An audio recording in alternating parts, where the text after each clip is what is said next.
The word compassion combines the word-forming element com, meaning with, together, by, and the word passion, meaning enduring suffering, emotion.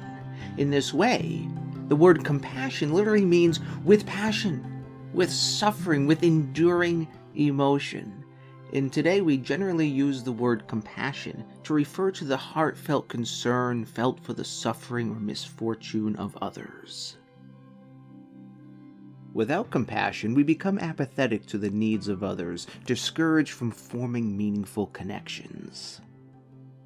And yet, when we do have compassion, we become moved by the heart, encouraged to foster high-value relationships with the people around us.